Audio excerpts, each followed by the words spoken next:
terima kasih saya sampaikan kepada moderator Pak Diki. Assalamualaikum warahmatullahi wabarakatuh. Pertama-tama izinkan saya mengucapkan selamat datang kepada Bu Dekan Fakultas Keperawatan Universitas Jember. Terima kasih atas supportnya dalam kegiatan webinar kita hari ini. Yang saya hormati tim pemateri, ada Bu Vika serta Pak Supiono. Selamat bergabung Pak, dan selamat mengikuti webinar kami, dan kami tunggu sharingnya dari Pak Supiono. Teman-teman dari dosen dan juga staf Fakultas Keperawatan Universitas Jember. Baiklah, pada kesempatan webinar kali ini kebetulan saya diamanahkan untuk sharing terkait dengan bagaimana implementasi interprofesi kolaborasi atau IPC, kita mengenalnya dengan IPC, Interprofessional Collaboration, di tengah pandemik COVID-19 yang saat ini sedang kita alami bersama. Oke, seperti yang disampaikan oleh Nurse Nurvika tadi, bahwa memang COVID-19 ini luar biasa dampaknya begitu ya, baik di level regional, nasional maupun di global. Makanya ini masuk ke era pandemi. Namun demikian, kita sebagai nurse begitu ya, kita juga harus tetap memperhatikan aspek-aspek profesionalitas dalam melakukan asuhan keperawatan yang memang diperlukan dalam merawat pasien-pasien COVID-19 ini, gitu ya. Oke,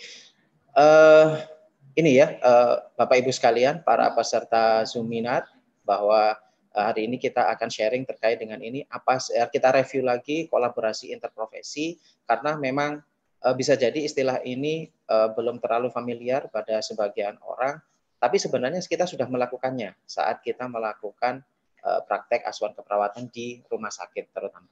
Oke, selanjutnya kita juga akan membahas bagaimana bisa peran dari kolaborasi ini bisa meningkatkan mutu asuhan keperawatan, serta mengapa kolaborasi interprofesi ini menjadi penting, terutama dalam kondisi pandemik pasien COVID-19 yang saat ini terjadi di Indonesia. Oke, saya awali dengan gambar ini. Kira-kira apa yang ada di benak Bapak Ibu sekalian, ataupun ada ini sebagian junior-junior saya, adik mahasiswa, jangan fokus ke ininya ya, ke pemainnya ya. Oke, jadi ini saya sengaja memberikan gambar ini untuk menstimulus kita bahwa, nah ternyata baik di dunia nyata ataupun di dunia movie begitu ya, itu ternyata kita juga tidak lepas dari adanya aspek interprofesi kolaborasi atau interprofessional collaboration ya. Coba kita lihat di situ ada patient ya, ada patient yang terdekat yang perlu dirawat, dan ada nurse juga di dalamnya di sana, dan juga ada dokter.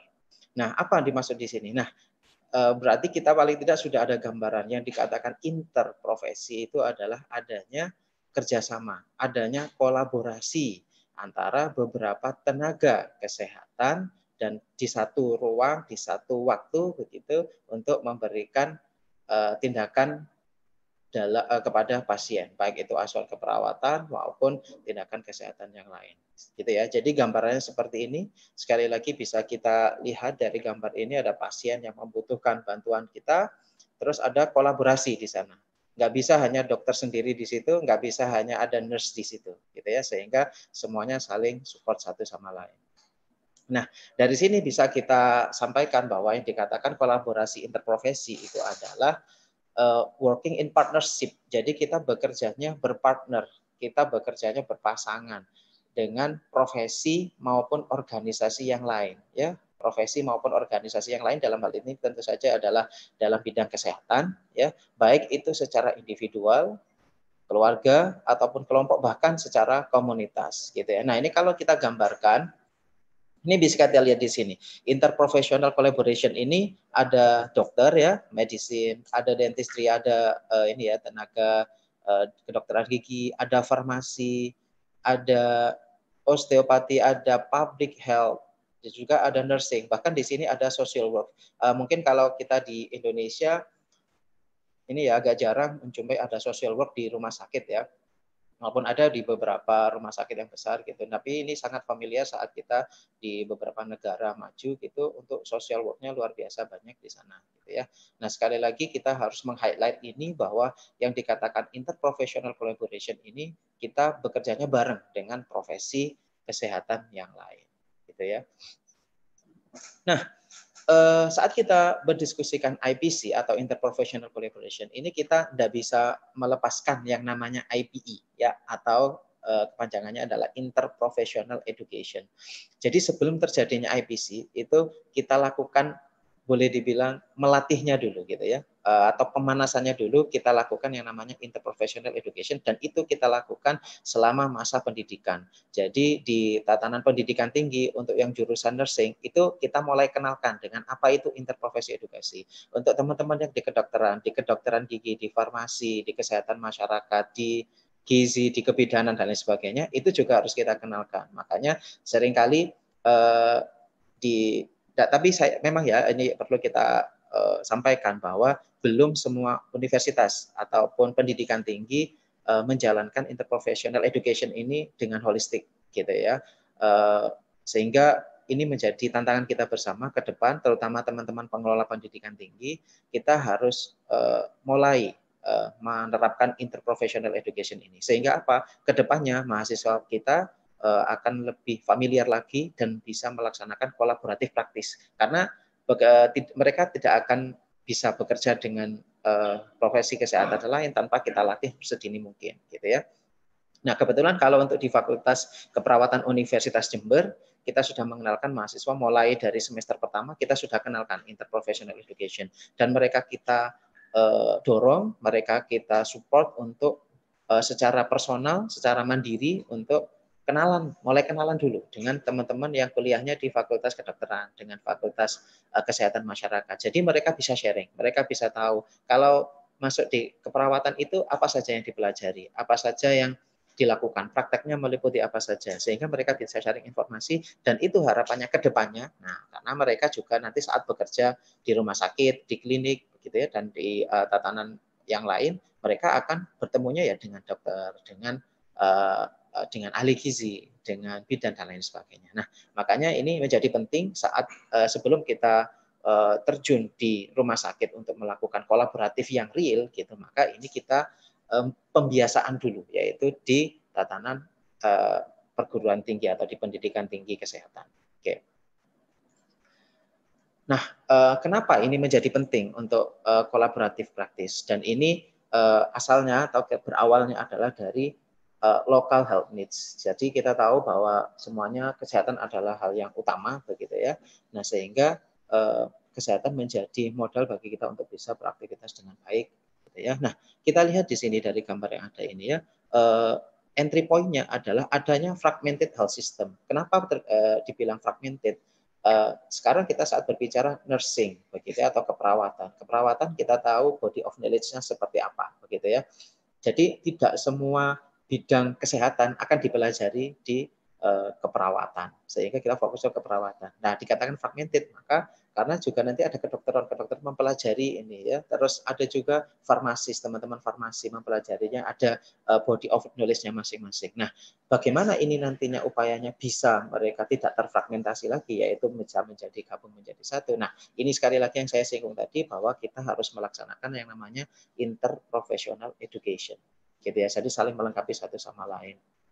Nah, setelah terjadi interprofessional education, mahasiswa lulus, bekerja, begitu ya. Nah, saat di lapangan, kita melakukan yang namanya kolaboratif praktis dengan memperhatikan peran dan fungsi masing-masing dari nakes tersebut. Nah, endingnya adalah kita lihat outputnya ya. Oke, outputnya adalah terjadinya improved health outcomes, di mana tujuan akhir ini adalah terjadinya peningkatan kesehatan secara holistik, secara keseluruhan. Dan itu ingat sekali lagi bahwa kita tidak bisa sebagai nurse gitu ya, saya menyampaikan ke mahasiswa saya bahwa kita tidak boleh sombong menjadi nurse. Oh, kalau tidak ada perawat maka tidak akan sembuh pasien ini. Loh, tapi kan kalau nggak ada dokter juga sama aja, nggak bisa gitu ya. Sehingga semuanya saling melengkapi, saling mensupport ya. Ada dokter, ada nurse, ada farmasis dan lain sebagainya. Ya, ini endingnya adalah di outputnya itu adalah munculnya improve health outcomes, ya, health-nya bisa semakin meningkat. Oke.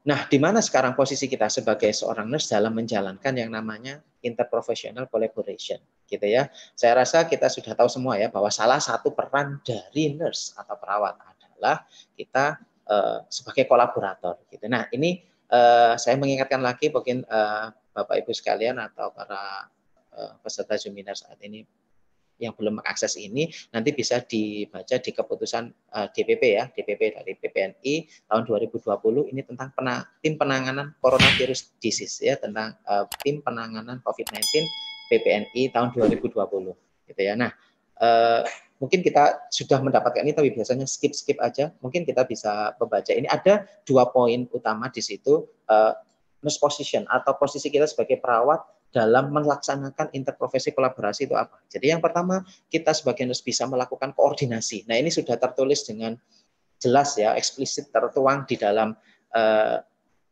SK tersebut, bilang bahwa nurse itu melakukan koordinasi dengan pemerintah dan pihak terkait untuk penanganan COVID-19 ya, termasuk dengan bagian internal PPNI. Nah, dari sini kita sudah ada landasan hukumnya bahwa oh ya, nurse itu memang kita harus mempunyai ability, kemampuan untuk melakukan koordinasi gitu ya. Dengan siapa? Dengan berbagai pihak. Nah, di sini disampaikan dengan pemerintah. Dan poin yang selanjutnya dikatakan juga kita melakukan koordinasi dengan pemerintah dan atau organisasi profesi kesehatan lainnya dalam penanganan COVID-19. Jadi sekali lagi sesuai dengan tema yang diberikan bahwa dalam melakukan perawatan pada pasien-pasien COVID-19 kita nggak bisa sendiri, nurse nggak bisa sendiri ya, dokter nggak bisa sendiri, bidan juga nggak bisa sendiri. Semuanya harus melakukan koordinasi, kolaborasi, baik tadi sifatnya yang individual ataupun secara organisasi, gitu ya.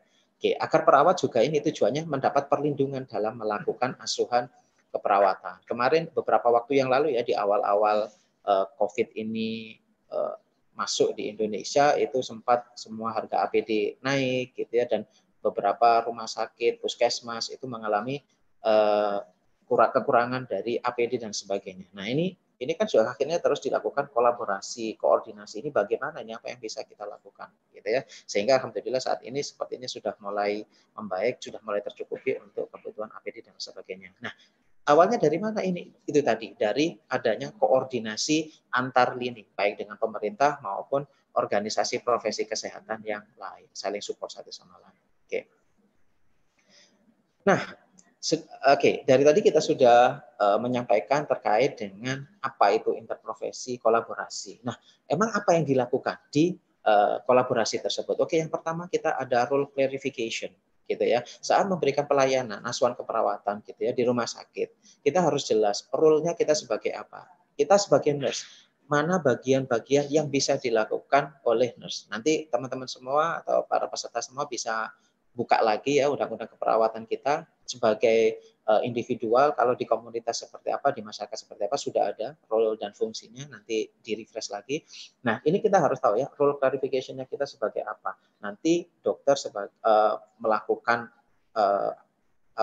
kewenangannya sesuai dengan role-nya, perawat juga gitu, dan juga tenaga kesehatan yang lain. Nah, setelah per individu kita masuk di fungsi atau kompetensi yang kedua, yaitu team functioning. Functioning-nya seperti apa? Ya, misalnya tadi di gambar yang saya tunjukkan tadi di awal itu kan ada kerjaannya masing-masing gitu ya, siapa yang melakukan RJP, siapa yang menyiapkan alatnya gitu ya. Nah, itu bisa, itu namanya team functioning ya. Terus selanjutnya ada patient ataupun client family community center care ini ya. Jadi ada yang kalau di kita sering mendengar yang namanya PCC atau PCC patient centered care, ini juga kita kembangkan itu dengan melaksanakan kolaboratif. Ada collaborative leadership gitu ya. Nah, ini mohon maaf ini seringkali kita sampaikan. Saat kita berbicara leadership, nanti untuk di keperawatan ada sendiri, di tenaga kesehatan yang lain juga ada sendiri, dan nah ini tantangannya adalah bagaimana kita bisa kolaborasi jika leadernya bukan dari profesi yang sama. Nah, gitu ya, karena itu juga menjadi salah satu kendala memang dalam pelaksanaan kolaborasi interprofesi kolaborasi gitu ya. Selanjutnya interprofessional communication ya. mungkin kita teman-teman perawat gitu ya di ruangan seringnya adalah komunikasinya dengan sesama perawat gitu ya. Nanti saat kita melakukan komunikasi, menjalin komunikasi dengan nakes yang lain, mungkin ada sedikit perbedaan. Misalnya dengan dengan teman-teman dokter begitu ya, dan dokternya mohon maaf misalnya beliau sudah senior begitu ya, sudah konsultan gitu. Akhirnya apa, ini teknik komunikasi yang harus kita pelajari supaya tidak terjadi miskomunikasi, kolaborasinya juga terjalin dengan baik. Terus ada interpersonal skills. Nah, ini juga seringkali saya ingatkan kepada dari kita kepada teman-teman nurse begitu yang ada di lapangan bahwa bagaimana supaya kita nurse ini tidak dianggap sebelah mata gitu ya. Mohon maaf, kalau misalnya kita ya masih itu saja gitu ya skillnya gitu atau knowledge-nya itu saja, maka jangan disalahkan kalau misalnya di lapangan kita nanti dianggap sebelah mata oleh tenaga kesehatan yang lain. Makanya skill kita, knowledge kita harus selalu kita update, selalu kita tingkatkan gitu ya. Terus ada interprofessional conflict resolution. Nah, jika ada konflik antar nakes ini, terus apa yang dilakukan? Gitu ya. Apakah semuanya mutung? Salah satu nggak mau memberikan pelayanan, gimana nasib dari pasien-pasien kita? Kan begitu. Padahal ingat output dari kita melakukan interprofessional collaboration tadi adalah adanya peningkatan health status dari pasien-pasien kita. Gitu ya. Oke. Nah, apa yang selanjutnya ini? Apa yang bisa kita lakukan ya setelah kita tahu dari posisi nurse kita itu posisi nurse ya atau posisi perawat itu ya kita harus melakukan kolaborasi, maka ini perlu diingat bahwa perawat harus yang pertama mampu melakukan pengelolaan pelayanan perawatan. Apa saja di dalamnya? Entrepreneur, perawat juga bisa sebagai menjadi entrepreneur gitu ya. Sebagai decision maker, ya jelas kita dilatih untuk bisa membuat keputusan yang tepat dan cepat gitu ya. Dan kita juga dilatih untuk mampu bisa melakukan intercollaboration gitu ya. Jadi interprofesi kolaborasi. Kolaborasinya harus bisa kita lakukan. Tidak iso kita individualis, nggak bisa kita egois bahwa karena terlalu bangganya dengan perawat gitu ya. Oh, perawat pokoknya perawat hidup mati perawat, ya betul itu. Tapi kita nggak bisa kalau bekerja sendirian. Tentu kita perlu berkolaborasi dengan tenaga kesehatan yang lain, gitu ya. Terus yang kedua, kita juga mempunyai peran role, ya, apa yang kita lakukan sebagai seorang scientist. Jadi kita bisa sebagai researcher. Jadi saya mengingatkan ya, teman-teman ya, researcher itu bukan hanya bagian dari teman-teman yang ada di pendidikan atau di teman-teman yang ada di akademik. Bahkan kita sangat mengharapkan support dari teman-teman yang ada di lapangan untuk melakukan riset-riset itu, gitu ya. Nah, selain kita mampu melakukan riset, kita juga harus mampu melakukan tindakan kita itu berdasarkan evidence, bukan karena kebiasaan, gitu ya. Nah, karena seringkali saat kita ya mengirimkan mahasiswa gitu ya, seringkali mahasiswa bertanya, loh kok tidak sesuai dengan teori yang dipraktekkan di beberapa tempat atau di lahan praktek gitu ya. Nah, ya itu adalah tantangan kita bersama. Bagaimana kita bisa melakukan apa yang memang berdasarkan penelitian. Jadi apa yang kita lakukan harus berdasarkan bukti, berdasarkan evidence, gitu ya, nggak bisa sembarangan. Oke, selanjutnya adalah change leader. Nah, ini juga ya, jadi pengelolaan SDM kita ini menjadi penting, terutama dalam masa pandemik ini, bahwa perawat juga harus mampu ini mengembangkan dalam memberi dan juga melakukan perbaikan ya dalam pelayanan keperawatan maupun kesehatan ya. Jadi sekarang ini menjadi tantangan teman-teman di ruangan yang awalnya ruangan-ruangan yang non infeksius gitu ya, non COVID, yang awalnya bisa ya APD-nya minimalis, tapi sekarang kan saat ini berbeda dengan kondisi yang pandemik seperti ini. Maka ini dituntut ya, terutama manajer-manajer keperawatan ini untuk bisa adaptif dengan kondisi yang ada saat ini sehingga bisa menyesuaikan dengan kondisi yang ada di lapangan gitu. Nah, jika kita mampu melakukan ini, ketiga aspek ini dengan baik ya, secara sinergis, secara simultan, secara berkelanjutan ya, maka outputnya adalah kita, ini peningkatan mutu asuhan keperawatan, gitu ya. Nah, mutu ini sudah menjadi apa namanya harga mati ya, bahwa saat ini kita tidak bisa mengesampingkan mutu dari asuhan keperawatan kita. Sekarang masyarakat kita sudah semakin maju, sudah semakin pintar, mereka menang milih gitu ya, bahasanya seperti itu, sehingga kita dalam berkompetisi juga harus mengutamakan mengedepankan yang namanya mutu asuhan keperawatan. Dengan apa? Yaitu tadi kita melakukan kolaborasi dengan melakukan pengelolaan pelayanan yang baik, kita juga harus mampu bisa menjadi saintis yang baik dan juga mampu berperan sebagai change leader yang optimal gitu ya. Oke. Nah, ini beberapa studi ya hasil, mohon maaf ini yang saya tampilkan adalah beberapa riset yang memang saya dan tim lakukan begitu ya. Di tahun 2008 itu saya menemukan begini, ternyata IPE is essential to be delivered during academic phase in nursing education. Jadi waktu itu saya penelitian dengan mahasiswa kami sendiri ya, mahasiswa yang profesi, ternyata saat mereka masuk profesi, mereka itu merasa bahwa selama pendidikan, nah di tahap akademik itu tidak diberikan IPE dengan baik begitu ya. Sehingga apa yang terjadi? Ya saat mereka menjalankan profesinya itu mereka minder, banyak ngomongnya itu hanya dengan Mbak Mas atau teman-teman perawat senior yang ada. Tapi saat mereka kolaborasi dengan dokter muda lah misalnya gitu ya, dengan teman-teman bidan itu relatif yang dibicarakan bukan membicarakan masalah bagaimana perawatan kepada pasien yang bagus, tapi relatif pembicaraan personal sehari-hari aja gitu ya. Sehingga mereka merasa bahwa ya IPE harus diberikan dengan baik ya, dengan baik catatannya selama masa akademik. Nah, IPE juga help student interact and collaborate. IPE requires structure schedule. Nah, nggak bisa IPE ini atau interprofessional education tanpa kita setting, tanpa kita planning terlebih dahulu. Makanya di kita kebetulan karena saya juga PJMK ya terkait itu, maka kita mengembangkan bahwa di kurikulum kita memasukkan konsep interprofessional education sehingga mahasiswa sudah dibekali gitu ya sehingga siap, harapannya siap nanti saat terjun di rumah sakit siap melakukan kolaborasi di tatanan yang real gitu ya. Oke, dengan IPC, nah dengan IPC Interprofessional Collaboration ternyata kami menemukan bahwa student atau mahasiswa itu mampu melakukan holistic care. Nah, karena itu tadi, jadi mereka punya point of view yang banyak dari aspek tenaga kesehatan yang lain. Nah, di tahun yang sama kita juga melakukan riset dan menghasilkan bahwa ternyata disampaikan perawat memiliki sikap kolaborasi interprofesi perawat dokter yang positif. Jadi ini kemarin kita risetnya khusus untuk interprofesinya perawat dengan dokter yang positif.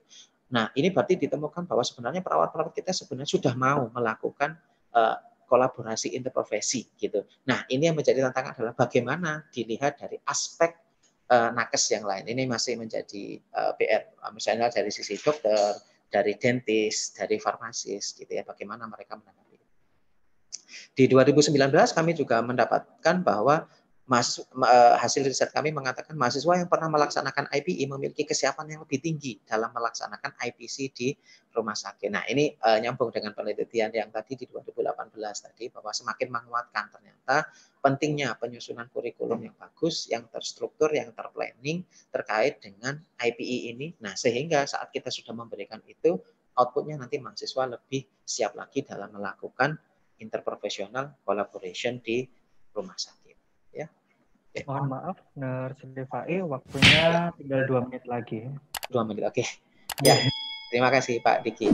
Ini tinggal 2 slide insya Allah. Oke, nah ini sekedar ini ya menginfokan lagi bagi mungkin teman-teman ada yang mungkin selama ini banyak yang berpendapat nggak perlulah kita tahu perkembangan COVID nanti nggak lagi takut aja gitu ya. Tapi kita sebagai nakes harus tahu ini gitu ya kan sehingga kita bisa mengantisipasi paling tidak untuk kita dan keluarga dan juga orang-orang di sekitar kita gitu ya. Nah, jadi seperti yang disampaikan oleh Bu Vika tadi juga ya dan juga mungkin nanti akan disinggung oleh Pak Supiono bahwa COVID ini di Indonesia sampai saat ini masih luar biasa tinggi gitu ya dan ini tadi semakin hari itu kasusnya bukan semakin menurun bahkan di atas 1000 lebih gitu ya dan efeknya luar biasa maka kita sebagai perawat tadi harus ya terutama bagi teman-teman yang di rumah sakit kemarin ada tagar terserah gitu ya terserah itu maksudnya orang yang terserah tapi kita nakesnya harus nggak boleh menyerah gitu kan ya seperti itu dia harus tetap siap gitu ya.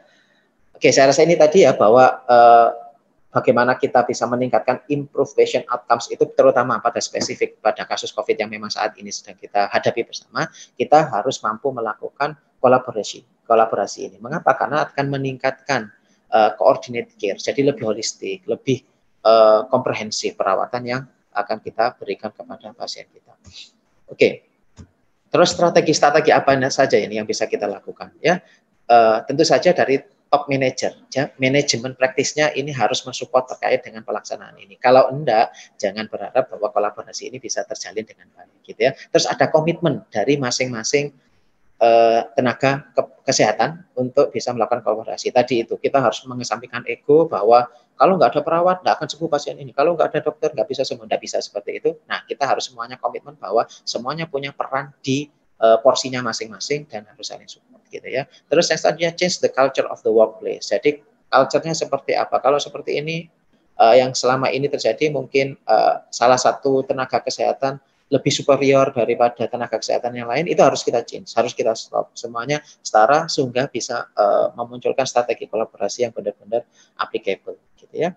Change the attitude of health workers gitu ya, terus eliminate barriers. Jadi kita harus mampu mengeliminasi hambatan-hambatan yang terjadi. Meliputi apa saja? Hambatan-hambatan cultural tadi, hambatan psikososial gitu ya, dan lain sebagainya. Itu harus kita eliminasi, ya harus kita hentikan ya, karena kalau enggak, nah itu sekali lagi bahwa kolaborasi kita enggak akan bisa berjalan dengan baik. Oke, ini last slide saya. Ingin menyampaikan saja bahwa ini ada quote yang bagus dari Henry Ford bahwa dia mengatakan coming together is a beginning. Jadi beginning ya, coming together-nya, keeping together is progress and working together is success. Jadi so remember that working together is success. Oke, sekian dari saya. Mohon maaf jika ada kekurangan. Saya akhiri, wabillahi taufiq wal hidayah. Assalamualaikum warahmatullahi wabarakatuh.